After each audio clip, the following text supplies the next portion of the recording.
ಈಗ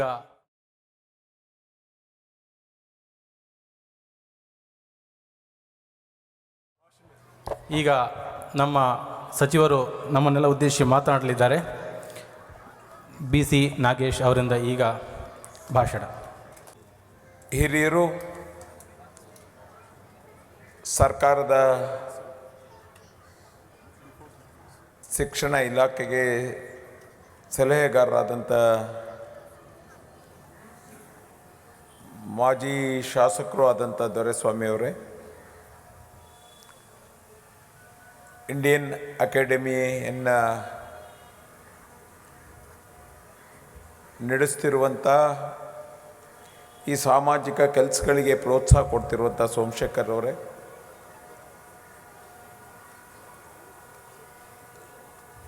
BBMPಯ ಉನ್ನತ ಅಧಿಕಾರಿಗಳಾದಂಥ ರಾಮ್ ಪ್ರಶಾಂತ್ರವರೇ,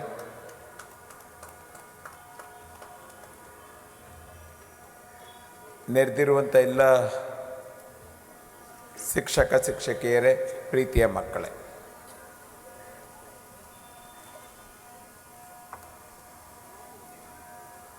ಭಾರತ ಅನೇಕ ಮೇಲ್ಪಂಕ್ತಿಯನ್ನು ಹಾಕಿದ್ದಂಥ ದೇಶ ಇದು. 3 ವಿಚಾರವನ್ನು ಮಾರಬಾರ್ದು ಅಂತ ಹೇಳಿದಂಥ ದೇಶ ಇದು. ಒಂದು ಅಕ್ಷರವನ್ನು, ಇನ್ನೊಂದು ಆಹಾರವನ್ನು, ಇನ್ನೊಂದು ಆರೋಗ್ಯವನ್ನು. 3 ಆನ ಮಾರುವಂಗಿಲ್ಲ ಅಂತ ಹೇಳಿಕೊಟ್ಟಂಥ ದೇಶ ಇದು. ದುರಾದೃಷ್ಟವಾದ ಕಾರಣದಿಂದ ವಿಶೇಷವಾಗಿ ಬ್ರಿಟಿಷರ ಆಳ್ವಿಕೆಯಲ್ಲಿ ಎಲ್ಲವೂ ಕಮರ್ಷಿಯಲೈಸ್ ಆದಂಗೆ ಎಜುಕೇಷನ್ ಸಿಸ್ಟಮ್ ಸಹಿತ ಪೂರ್ಣವಾಗಿ ಕಮರ್ಷಿಯಲೈಸೇಷನ್ನು ಮತ್ತು ಅವರಿಗೆ ಏನು ಬೇಕೋ ಆ ಥರದ ಶಿಕ್ಷಣ ಪದ್ಧತಿಯನ್ನು ಮಾಡಿ ಭಾರತೀಯ ಎಲ್ಲ ವ್ಯವಸ್ಥೆಗಳ ಮೇಲೆ ಪರಿಣಾಮ ಬೀರುವಂಥ ಆ ಕಲೋನೈಸೇಷನ್ ಮೈಂಡ್ ಏನಿದೆ ಅದನ್ನು ಪರ್ಮನೆಂಟಾಗಿ ಇರಬೇಕು ಈ ದೇಶದಲ್ಲಿ ಅಂತ ಯೋಚನೆ ಮಾಡಿದಂಥ ಮೆಕ್ಯಾಲೆ ಸಿಸ್ಟಮ್ ಆಫ್ ಎಜುಕೇಷನ್ನು ಅನೇಕ ಶಿಕ್ಷಣಗಳಲ್ಲಿ ಕೊರತೆಯನ್ನು ತಂದಿದ್ದು ನಾವು ನೀವೆಲ್ಲ ನೋಡ್ತಾ ಇದ್ದೀವಿ. ಬರೀ ನೋಡ್ತಿಲ್ಲ, ಅನುಭವಿಸ್ತಾನೂ ಇದ್ದೀವಿ ನಾವು. ಆ ವಿದೇಶಿ ಮಾನಸಿಕತೆಯಿಂದ ಆಚೆ ಬರೋದಕ್ಕೆ ಆಗ್ತಾ ಇರುವಂಥ ಪರಿಸ್ಥಿತಿಗೆ ಹೋಗಿದ್ದೀವಿ. ಹೇಗೆ ಒಂದು ಸ್ವಾವಲಂಬಿ ವ್ಯವಸ್ಥೆ ಭಾರತದ್ದಿತ್ತು, ಅದು ಪರಾವಲಂಬಿ ವ್ಯವಸ್ಥೆ ಮಾಡುವಂಥದ್ರಲ್ಲಿ ಹೇಗೆ ಶಿಕ್ಷಣ ವ್ಯವಸ್ಥೆ ಬ್ರಿಟಿಷರು ಸ್ಥಾಪನೆ ಮಾಡಿದಂಥ ಶಿಕ್ಷಣ ವ್ಯವಸ್ಥೆಗಳು ನಮ್ಮನ್ನು ತಗೊಂಡೋಯ್ತು ಅನ್ನುವಂಥದ್ದನ್ನು ನೋಡಿದ್ದೀವಿ. ಆದರೆ ಈಗ ಸೋಮಶೇಖರ್ ಅವರು ಹೇಳ್ದಂಗೆ ನಿಮ್ಮೆಲ್ಲರ ಆಶೀರ್ವಾದದಿಂದ ಬಂದಿರುವಂಥ ಪ್ರಧಾನಮಂತ್ರಿಯವರು ಮತ್ತೊಮ್ಮೆ ಸಮಾಜವನ್ನು ಪ್ರತಿ ವ್ಯವಸ್ಥೆಗಳ ಜೊತೆ ಜೋಡಿಸುವಂಥ ಪ್ರಯತ್ನವನ್ನು ಮಾಡುವಂಥದ್ದು. ಪ್ರಧಾನಮಂತ್ರಿ ಆದ ತಕ್ಷಣ ಸ್ವಚ್ಛ ಭಾರತದ ಕಲ್ಪನೆಯನ್ನು ಕೊಟ್ಟು ನಮ್ಮನ್ನೆಲ್ಲವನ್ನ ದೇಶ ಸ್ವಚ್ಛವಾಗಿಡೋದಕ್ಕೆ ಹೇಗೆ ನಾವು ಇನ್ವಾಲ್ವ್ ಆಗಬೇಕು ಅನ್ನುವಂಥದ್ದನ್ನು ಪ್ರಯತ್ನ ಮಾಡಿದ್ರು.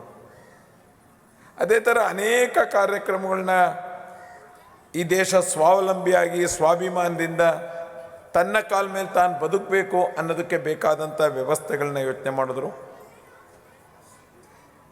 ಅನೇಕ ಶಿಕ್ಷಣ ತಜ್ಞರು, ಅನೇಕ ಸ್ವಾತಂತ್ರ್ಯ ಹೋರಾಟಗಾರರುಗಳು ಏನು ಕನಸು ಕಂಡಿದ್ರು, ಈ ದೇಶದಲ್ಲಿ ಮತ್ತೊಮ್ಮೆ ಭಾರತೀಯ ವ್ಯವಸ್ಥೆಗಳು ಸ್ಥಾಪನೆ ಆಗಬೇಕು ಅಂದರೆ ಶಿಕ್ಷಣ ಪದ್ಧತಿಯಲ್ಲೂ ಬದಲಾವಣೆ ಆಗಬೇಕು ಅನ್ನುವಂಥ ಏನು ಯೋಚನೆ ಮಾಡಿದ್ರು, ಅದನ್ನು ಸಹಿತ ಈ ದೇಶದಲ್ಲಿ ತರುವಂಥ ಪ್ರಯತ್ನ ಪ್ರಧಾನಮಂತ್ರಿಗಳು NEP 20 ಮೂಲಕ ಮಾಡ್ತಿರುವಂಥದ್ದನ್ನು ಸಹಿತ ತಾವು ಎಲ್ಲರೂ ನೋಡ್ತಾ ಇದ್ದೀರ. ಅಮೃತ ಮಹೋತ್ಸವದ ಟೈಮಲ್ಲಿ ನಮಗೆ ನಾಚಿಕೆ ಆಗಬೇಕು. ನಾವು ಭಾರತೀಯ ಪದ್ಧತಿಗಳನ್ನ ಈ ದೇಶದಲ್ಲಿ 75 ವರ್ಷವಾದರೂ ನಾವು ತರಕ್ಕಾಗಿತ್ತಿಲ್ಲ ಅನ್ನುವಂಥದ್ದು, ಅದನ್ನು ಯೋಚನೆ ಮಾಡೋಕ್ಕಾಗಿತ್ತಿಲ್ಲ ಅನ್ನುವಂಥದ್ದು ಇನ್ನೊಂದು ವಿಚಾರ. 2014ರಲ್ಲಿ ನೀವೆಲ್ಲರ ಆಸೆಯಿಂದ ಬಂದಂಥ ಪ್ರಧಾನಿ ಈ ದೇಶದ ಎಲ್ಲ ವ್ಯವಸ್ಥೆಗಳಲ್ಲೂ ಈ ದೇಶಕ್ಕೆ ಬೇಕಾದಂಥ, ಈ ಜನಕ್ಕೆ ಬೇಕಾದಂಥ, ಈ ದೇಶದಲ್ಲಿರುವಂಥ ಕಟ್ಟ ಕಡೆಯ ಮನುಷ್ಯನ ಆಸೆಗಳಿಗೆ ತಕ್ಕಂತೆ ವ್ಯವಸ್ಥೆಗಳನ್ನ ನಿರ್ಮಾಣ ಮಾಡಬೇಕು.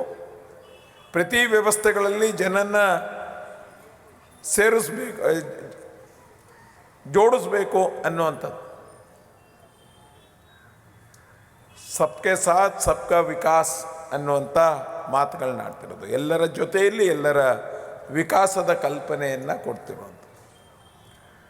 ಈ ಥರದ ಪ್ರಯತ್ನ ಮಾಡಿದಂಥ ಟೈಮಲ್ಲಿ ಶಿಕ್ಷಣ ಕ್ಷೇತ್ರಕ್ಕೆ ತುಂಬ ಒತ್ತು ಕೊಡುವಂಥ ಪ್ರಯತ್ನವನ್ನು ಮಾಡಿದ್ದಾರೆ. ನಾನು NEP ಬಗ್ಗೆ ತುಂಬ ಹೇಳಲ್ಲ, ಆದರೆ ಈ ವರ್ಷ ಅದನ್ನು ತರುವಂಥ ಪ್ರಯತ್ನ ಮಾಡ್ತೀವಿ ಅನ್ನುವಂಥ ವಿಶ್ವಾಸ ನಮಗಿದೆ. NEP ಮೂಲಕ ಶಿಕ್ಷಣದಲ್ಲ ಬದಲಾವಣೆಯ ಮೂಲಕ ಈ ದೇಶದ ಚರಿತ್ರೆಯನ್ನು ಹೊಸದಾಗಿ ಬರೆಯುವಂಥ ಹೊಸ ಪ್ರಯತ್ನವನ್ನು ಸಹಿತ ನಾವು ಮಾಡ್ತೀವಿ. ಹೊಸ ಆಯಾಮಗಳನ್ನ ಈ ದೇಶದಲ್ಲಿ ಹಾಕ್ಕೊಡುವಂಥ ಪ್ರಯತ್ನವನ್ನು ಮಾಡ್ತೀವಿ ಅನ್ನುವಂಥ ವಿಶ್ವಾಸ, ನಿಮ್ಮೆಲ್ಲರ ಸಹಕಾರದಿಂದ ಮಾಡ್ತೀವಿ ಅನ್ನುವಂಥ ವಿಶ್ವಾಸ ಇದೆ. ಇದರ ಜೊತೆಗೆ ದೊರೆಸ್ವಾಮಿ ನಾಯ್ಡು ಅವರು ಈ ರಾಜ್ಯ ಕಂಡಂಥ ಒಬ್ಬ ಧೀಮಂತ ಮುಖ್ಯಮಂತ್ರಿಗಳಾದಂಥ ಯಡಿಯೂರಪ್ಪನವ್ರ ಕಾಲದಲ್ಲಿ ಈ ಥರದ ಒಂದು ಹೊಸ ಪ್ರಯತ್ನವನ್ನು ಶುರು ಮಾಡಿಸುವಂಥ ಪ್ರಯತ್ನ ಮಾಡಿದ್ರು. ಅನೇಕ ಎಜುಕೇಷನ್ ಇನ್ಸ್ಟಿಟ್ಯೂಷನ್ಗಳು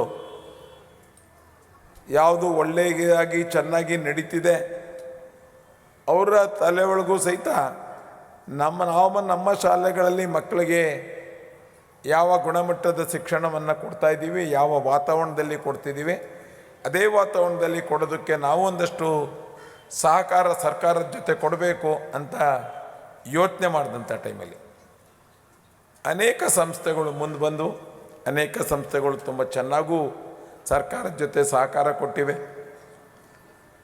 ವಿಶೇಷವಾಗಿ ಇನ್ಫ್ರಾಸ್ಟ್ರಕ್ಚರ್ ವಿಷಯಗಳಲ್ಲಿ ಪೂರ್ಣವಾಗಿ ಸಹಕಾರ ಕೊಟ್ಟಿದೆ. ಆ ಥರನೇ ಸಹಕಾರ ಕೊಟ್ಟಂಥ ಇಂಡಿಯನ್ ಅಕಾಡೆಮಿ, ವಿಶೇಷವಾಗಿ ಅದರ ಮುಖ್ಯಸ್ಥರಾದಂಥ ಸೋಮಶೇಖರ್ ಅವ್ರಿಗೆ ನಾನು ಇಲಾಖೆಯ ಪರವಾಗಿ ಕೃತಜ್ಞತೆಗಳನ್ನ ಅರ್ಪಿಸುವಂಥ ಪ್ರಯತ್ನವನ್ನು ಮಾಡಿ.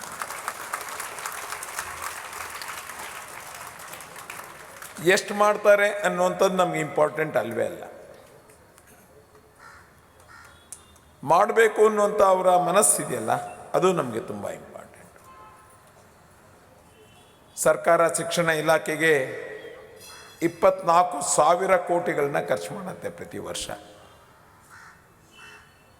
ಒಂದು ಮಗುವಿನ ಶಾಲೆಯಿಂದ ಹಿಡಿದು 1000 ಮಗುವಿನ ಶಾಲೆ ತನಕ ನಾವು ನಡೆಸ್ತಾ ಇದ್ದೀವಿ. ಇಲ್ಲೂ ಸಹಿತ ಇಂಡಿಯನ್ ಅಕಾಡೆಮಿ ಅವ್ರು ತಗೊಂಡಿದ್ರಲ್ಲಿ ಒಂದು ಶಾಲೆಯಲ್ಲಿ 18 ಮಕ್ಕಳಿವೆ. ಆ ಥರದ ಶಾಲೆಯಿಂದ ಹಿಡಿದು ಸಾವಿರಾರು ಮಕ್ಕಳ ಶಾಲೆಯನ್ನು ತನಕನೂ ತಗೊಳ್ತಾ ಇದ್ದೀವಿ. ಕ್ವಾಲಿಟಿ ಎಜುಕೇಷನ್ ಕೊಡಬೇಕು, ಅದಕ್ಕೆ ಒಳ್ಳೆಯ ಅಧ್ಯಾಪಕರನ್ನ ತಗೋಬೇಕು ಅನ್ನೋ ಕಾರಣಕ್ಕೋಸ್ಕರನೇ ಈ ಬಾರಿ 15,000 ಶಿಕ್ಷಕರನ್ನ ತಗೊಳ್ತಾ ಇದ್ದೀವಿ. ನಿಮಗೆಲ್ಲರಿಗೂ ಗೊತ್ತಿರಲಿ, ಪೂರ್ತಿ ಪರೀಕ್ಷೆಗೆ ಒಳಗಾಗಿ ಯಾವ್ದಾದ್ರು ಶಿಕ್ಷಕರು ಆಚೆ ಬರ್ತಾರೆ ಅಂದರೆ ಅದು ಸರ್ಕಾರಿ ಶಾಲೆಗಳಲ್ಲೇ. ತುಂಬ ಸಲ ಹೇಳ್ತಿರ್ತಾರೆ, ಆ TET ಬರೆದಂಥ ಮಕ್ಕಳು TET ನಾ ಪ್ರಯತ್ನ ಮಾಡೋ ಬದಲು KS ಪ್ರಯತ್ನ ಮಾಡಿದ್ರೆ ಪಾಸ್ ಆಗಿಬಿಡ್ತಿದ್ನೇನೋ ಅಂತ. ಆ ಥರದ TET ಆದಮೇಲೆ CET, ಅದಕ್ಕೆ ಮುಂಚೆ BS ಡಿಗ್ರಿ ಆದಮೇಲೆ B.Ed, ಈ ಥರ ಅನೇಕ ಪರೀಕ್ಷೆಗಳನ್ನ ಒಳ್ಳೆಯ ಮಾರ್ಕ್ಸನ್ನು ತಗೊಂಡು ಪಾಸಾದಂಥವ್ರು ನಮ್ಮ ಶಿಕ್ಷಕರಾಗಿ ಬರ್ತಿದ್ದಾರೆ. ಈಗ ಸಹಿತ ಮೊನ್ನೆ ಇನ್ನೂ 15,000 ಶಿಕ್ಷಕರನ್ನ ತಗೊಳ್ಳುವಂಥ ಪೂರ್ಣ ಪ್ರಯತ್ನಗಳಲ್ಲಿ ಇನ್ನೊಂದು 15 ತಿಂಗಳಲ್ಲಿ ಫೈನಲ್ ಲಿಸ್ಟನ್ನು ಸಹಿತ ನಾವು ಅನೌನ್ಸ್ ಮಾಡುವಂಥವ್ರು ಇದ್ದೀವಿ. ಇದ್ರ ಜೊತೆಗೆ ಇಂಡಿಯನ್ ಅಕಾಡೆಮಿನವ್ರು ಏನು ಇರುವಂಥ ಶಾಲೆಗಳನ್ನ ಇನ್ಫ್ರಾಸ್ಟ್ರಕ್ಚರ್ ಮಾಡಿ ಅಂತ ಹೇಳಿದ್ವಿ. ಅದ್ರ ಜೊತೆಗೆ ಸರ್ಕಾರ ಸಹಿತ ಈ ವರ್ಷ 8,100 ಕೊಠಡಿಗಳನ್ನ, ಹೊಸ ಕೊಠಡಿಗಳನ್ನ ನಾವು ಕಟ್ತಾ ಇದ್ದೀವಿ. ಈ ಅಕ್ಟೋಬರ್ 2 ಗಾಂಧಿ ಜಯಂತಿಯಿಂದ ರಾಜ್ಯದ ಎಲ್ಲ ಅವಶ್ಯಕತೆ ಇರುವಂಥ ಶಾಲೆಗಳಲ್ಲಿ ಕೊಠಡಿಯನ್ನು ಕಟ್ಟುವಂಥ ಪ್ರಯತ್ನ ಮಾಡ್ತೀವಿ. ನಾವು ಇತ್ತೀಚೆಗೆ ಒಂದು ಹೊಸ ಆ್ಯಪನ್ನು ಬಿಡುಗಡೆ ಮಾಡ್ತಾ ಇದ್ದೀವಿ ಸದ್ಯದಲ್ಲೇ. ನನ್ನ ಶಾಲೆ ನನ್ನ ಕೊಡುಗೆ ಅನ್ನುವಂಥ ಆ್ಯಪು. ಬೇಸಿಕಲಿ ಇದೇ ಥಿಂಕಿಂಗ್ ಇರುವಂಥದ್ದು. ಆದರೆ ಇಲ್ಲಿ ಯಾರು ಸ್ವಲ್ಪ ಲಕ್ಷಗಟ್ಟಲೆ ಅಫೋರ್ಡ್ ಮಾಡಬಹುದು ಅವ್ರು ಬರ್ತಾರೆ. ಆದರೆ ಅದಕ್ಕಿಂತ ನಮ್ಮ ಶಾಲೆ, ನಮ್ಮ ಆ್ಯಪಲ್ಲಿ ಹಳೆ ವಿದ್ಯಾರ್ಥಿ ಯಾರು ತನ್ನ ಶಾಲೆಯನ್ನು ಹೇಗಿದೆ ಅಂತ ನೋಡಬೇಕು ಅಂದ್ರೂ ಆ್ಯಪ್ಗೆ ಹೋಗಿ ನೋಡ್ಬೋದು. ತನ್ನ ಕೈಲಿ ಏನಾಗುತ್ತೋ ಅದನ್ನು ಮಾಡಬೇಕು ಅಂತಂದರೆ ಅವನು ಆ್ಯಪ್ ಮೂಲಕನೇ ತಾನು ಮಾಡುವಂಥ ಪ್ರಯತ್ನವನ್ನು ಸಹಿತ, ಅಂದರೆ ಸಣ್ಣ ಪುಟ್ಟ ತನ್ನ ಶಾಲೆಯನ್ನು ಚೆನ್ನಾಗಿ ಮಾಡೋದಕ್ಕೆ ತಾನು ಸಹಕಾರ ಕೊಡಬೇಕು ಅಂತ ಇಚ್ಛೆ ಇರುವಂಥವ್ರಿಗೂ ಒಂದು ಅವಕಾಶ ಮಾಡಿಕೊಡುವಂಥ ಪ್ರಯತ್ನ ಸಹಿತ ಸರ್ಕಾರ ಹೊರಟಿದೆ. ಈ ಥರದ ಶಾಲೆಗಳು ತುಂಬ ಚೆನ್ನಾಗಬೇಕು ಅಂತ ಈ ದೇಶದಲ್ಲಿ ಮೊದಲನೇ ಬಾರಿ ಯೋಚನೆ ಮಾಡಿದವರು ನಿಮಗೆ ಗೊತ್ತಿರಲಿ ಅಟಲ್ ಬಿಹಾರಿ ವಾಜಪೇಯಿ ಅವರು. ದೀನ್ ದಯಾಳರು ಹಾಕ್ಕೊಟ್ಟಂಥ ಅಂತ್ಯೋದಯದ ಕಾರ್ಯಕ್ರಮದಲ್ಲಿ, ಅಂದರೆ ಕಟ್ಟ ಕಡೆಯ ಮಗುಗುವೇ ಶಿಕ್ಷಣವನ್ನು ಕೊಡಬೇಕು, ಗುಣಮಟ್ಟದ ಶಿಕ್ಷಣವನ್ನು ಕೊಡಬೇಕು ಅಂತ ಈ ದೇಶದಲ್ಲಿ ವಿಶೇಷವಾಗಿ ಯೋಚನೆ ಮಾಡಿದಂಥವ್ರು ಅಟಲ್ ಬಿಹಾರಿ ವಾಜಪೇಯಿ ಅವರು. ಅವಾಗ 2001ರಿಂದ 2010 ಒಳಗಡೆ ಸರ್ವ ಶಿಕ್ಷಣದ ಅಭಿಯಾನದ ಮೂಲಕ ಎಲ್ಲ ಶಾಲೆಗಳಿಗೂ ಪ್ರೈವೇಟ್ ಸ್ಕೂಲಲ್ಲಿ ಯಾವ ಥರ ಕೊಠಡಿಗಳಿರುತ್ತೋ ಆ ಥರದೇ ಕೊಠಡಿ ಇರಬೇಕು. ಬರೀ ಕೊಠಡಿ ಇದ್ರೆ ಸಾಲದು, ಹೆಣ್ಮಕ್ಳು ನಮ್ಮ ಶಿಕ್ಷಣದ ವ್ಯವಸ್ಥೆಗಳಲ್ಲಿ ಬರಬೇಕು ಅನ್ನೋ ಕಾರಣಕ್ಕೋಸ್ಕರ ಅಲ್ಲಿ ಶೌಚಾಲಯಗಳಿರಬೇಕು, ಶೌಚಾಲಯಗಳಿಗೆ ನೀರಿನ ವ್ಯವಸ್ಥೆ ಮಾಡಬೇಕು ಅಂತ ಯೋಚನೆ ಮಾಡಿರೋದು. ಶೌಚಾಲಯ ಕಟ್ಟೋದ್ರಲ್ಲಿ ಸರ್ಕಾರ ಯಾವಾಗಲೂ ಹಿಂದೆ ಬೀಳಲಿಲ್ಲ. ಅದು ನಾವು ಹಿಂದೆ ಬೀಳ್ತೀವಿ ಅದರಲ್ಲಿ, ಅದನ್ನು ಮೇಂಟೈನ್ ಮಾಡುವಂಥದ್ರಲ್ಲಿ. ಅದರಿಂದ ನಾನು ಇಂಡಿಯನ್ ಅಕಾಡೆಮಿ ಥರ ಅನೇಕ NGO ಸಂಸ್ಥೆಗಳನ್ನ ನಾವು ರಿಕ್ವೆಸ್ಟ್ ಮಾಡ್ತೀವಿ, ಕಟ್ಟಡ ನಾವು ಕಟ್ಕೊಡ್ತೀವಿ ಬೇಕಾದ್ರೆ. ಮೊನ್ನೆ ಸಹಿತ ನಮ್ಮ ಮುಖ್ಯಮಂತ್ರಿಗಳು ಹೇಳಿದ್ರು, ಮುಖ್ಯಮಂತ್ರಿಗಳು ನಾನು ಆಗಲೇ ಹೇಳಿದೆ 15,000 ಜನ ಟೀಚರ್ಸನ್ನು ಕೊಟ್ಟರು, 8,100 ಕೊಠಡಿಗಳನ್ನ ಕೊಟ್ಟರು, 250 ಕೋಟಿಗಳು ನಾವು ಬರೀ ಶೌಚಾಲಯ ಕಟ್ಟಕ್ಕೆ ರೆಡಿ ಇದ್ದೀವಿ ಅಂತ ಹೇಳಿದ್ರು. ಕಟ್ಟೋದ್ರಲ್ಲಿ ಸರ್ಕಾರಕ್ಕೇನು ತೊಂದರೆ ಆಗಲ್ಲ, ಆದರೆ ಆ ಮೇಂಟೈನ್ ಮಾಡುವಂಥದ್ರಲ್ಲಿ ನಿಮಗೆ ಗೊತ್ತಿದೆ, ನಮ್ಮ ಸ್ವಭಾವಗಳೇ ಆ ಶೌಚಾಲಯಗಳಿಗೆ ನಾವು ಇಂಪಾರ್ಟೆನ್ಸ್ ಕೊಟ್ಟೋರು ಅಲ್ಲ. ದೇವ್ರ ಮನೆಗೆ ಕೊಟ್ಟಷ್ಟು ಇಂಪಾರ್ಟೆನ್ಸು, ಅಡುಗೆ ಮನೆಗೆ ಕೊಟ್ಟಷ್ಟು ಇಂಪಾರ್ಟೆನ್ಸು ಶೌಚಾಲಯಕ್ಕೆ ನಮ್ಮ ಮನೆಗಳಲ್ಲೂ ಕೊಟ್ಟಿಲ್ಲ ನಾವು. ಆ ಕಾರಣದಿಂದ ಇದನ್ನೊಂದು ಸ್ವಲ್ಪ ಆ ಮಾನಸಿಕತೆ ತರೋ ತನಕ NGOಗಳು, ಈ ಥರದ ಸಂಘಟನೆಗಳು ಶೌಚಾಲಯ ಮೇಂಟೈನ್ ಮಾಡಿಸುವಂಥ ರೂಢಿ ಆಗೋ ತನಕ, ಮಕ್ಳಿಗೂ ರೂಢಿಯಾಗಿ ಇದನ್ನು ಮಾಡೋ ತನಕ ಸರ್ಕಾರದ ಜೊತೆ ಒಂದು ಸ್ವಲ್ಪ ಆ ಥರದ ಎಜುಕೇಷನ್ ಕೊಡುವಂಥದ್ರಲ್ಲಿ ಸಹಕಾರ ಕೊಡ್ತಾರೆ ಅನ್ನುವಂಥ ನಿರೀಕ್ಷೆ. ಮುಂದಿನ ವರ್ಷಗಳಲ್ಲಿ, ಈ ವರ್ಷವೇ ನಾವು ಮಾದರಿ ಶಾಲೆಗಳನ್ನ ಒಂದಷ್ಟು ಇಂಟ್ರೊಡ್ಯೂಸ್ ಮಾಡ್ತಾಯಿದ್ದೀವಿ. 2 ಕಾರಣ ಇಟ್ಕೊಂಡು ಮಾಡ್ತಾಯಿದ್ದೀವಿ. ಯಾವುದೇ ಶಾಲೆಯಲ್ಲಿ ಮಕ್ಕಳಿಗೆ ಇಂಡಿಪೆಂಡೆಂಟ್ ಕೊಠಡಿಗಳಿರಬೇಕು ಮತ್ತು ಕ್ಲಾಸ್ ಟೀಚರ್ನನ್ನು ಕಾನ್ಸೆಪ್ಟು ನಾವು ಓದುವಾಗ ಏನಿತ್ತು ಅದನ್ನು ವಾಪಸ್ ತರಬೇಕು ಅಂತ. ಅಲ್ಲಿ ಎಲ್ಲ ಥರದ ಬೇಸಿಕ್ ಇನ್ಫ್ರಾಸ್ಟ್ರಕ್ಚರು ಮತ್ತು ಕ್ಲಾಸ್ ರೂಮಿಗೆ ಒಬ್ಬರು ಟೀಚರ್ ಥರ ಇರಬೇಕು ಅನ್ನೋದು ಯೋಚನೆ ಮಾಡಿದ್ದೀವಿ. ಈ ಮಾದರಿ ಶಾಲೆಗಳಲ್ಲಿ ಮೀಡಿಯಮ್ ಆಫ್ ಇನ್ಸ್ಟ್ರಕ್ಷನ್ ಮಾತೃಭಾಷೆನೇ ಇರುತ್ತೆ, ಕನ್ನಡ ಮೀಡಿಯಮ್ಮೇ ಇರುತ್ತೆ. ಆದರೆ ಇವತ್ತಿನ ಅವಶ್ಯಕತೆ ಇರುವಂಥ ಇಂಗ್ಲೀಷ್ ಭಾಷೆ ಸಹಿತ ನಮ್ಮ ಮಕ್ಕಳಿಗೆ ಬರಬೇಕು ಅನ್ನೋದಕ್ಕೋಸ್ಕರ ಅಲ್ಲಿ ಒಂದು ಕನ್ನಡ ಭಾಷೆ, ಇಂಗ್ಲೀಷ್ ಭಾಷೆಯನ್ನು ಕಲಿಸುವಂಥ ಪ್ರಯತ್ನ ಸಹಿತ ಮಾಡಬೇಕು ಅಂತ ಅಂದ್ಕೊಂಡಿದ್ದೀವಿ.